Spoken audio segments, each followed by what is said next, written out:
NASA's Orion spacecraft splashed down in the Pacific Ocean, west of Baja California, at 9:40 a.m. Pacific Standard Time Sunday after a record-breaking mission, traveling more than 1.4 million miles on a path around the Moon and returning safely to Earth, completing the Artemis I flight test.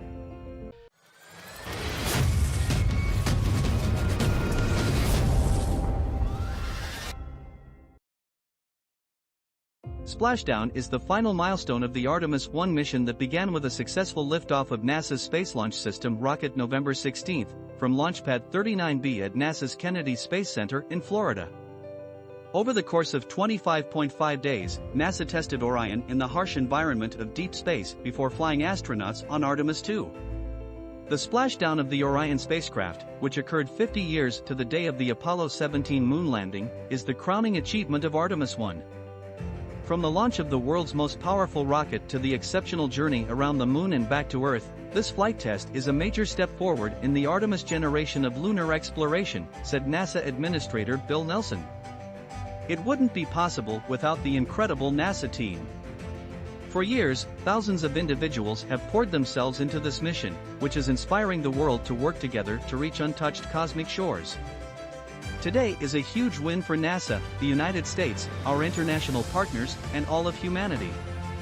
During the mission, Orion performed 2 lunar flybys, coming within 80 miles of the lunar surface. At its farthest distance during the mission, Orion traveled nearly 270,000 miles from our home planet, more than 1,000 times farther than where the International Space Station orbits Earth, to intentionally stress systems before flying crew. With Orion safely returned to Earth, we can begin to see our next mission on the horizon, which will fly crew to the Moon for the first time as a part of the next era of exploration, said Jim Free, NASA Associate Administrator for the Exploration Systems Development Mission Directorate.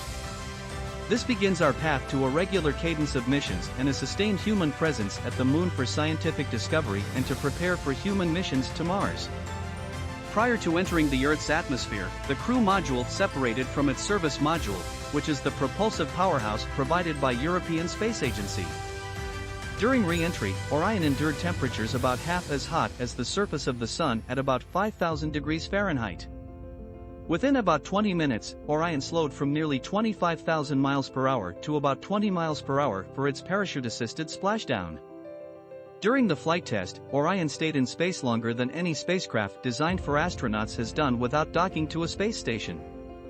While in a distant lunar orbit, Orion surpassed the record for distance traveled by a spacecraft designed to carry humans, previously set during Apollo 13.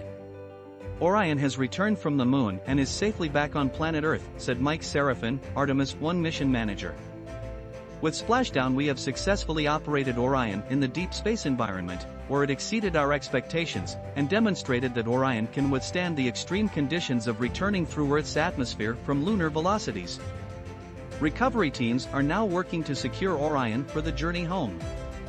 NASA leads the interagency landing and recovery team on the USS Portland, which consists of personnel and assets from the U.S. Department of Defense, including Navy amphibious specialists, Space Force weather specialists, and Air Force specialists, as well as engineers and technicians from NASA Kennedy, the agency's Johnson Space Center in Houston, and Lockheed Martin Space Operations.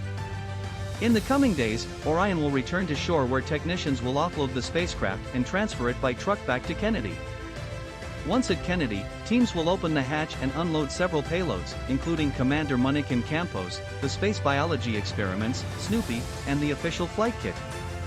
Next, the capsule and its heat shield will undergo testing and analysis over the course of several months.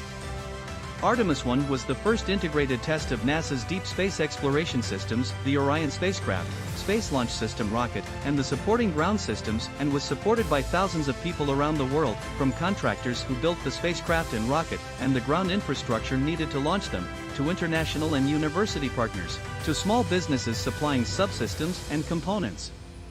Through Artemis missions, NASA will land the first woman and the first person of color on the surface of the Moon, paving the way for a long-term lunar presence and serving as a stepping stone for astronauts on the way to Mars.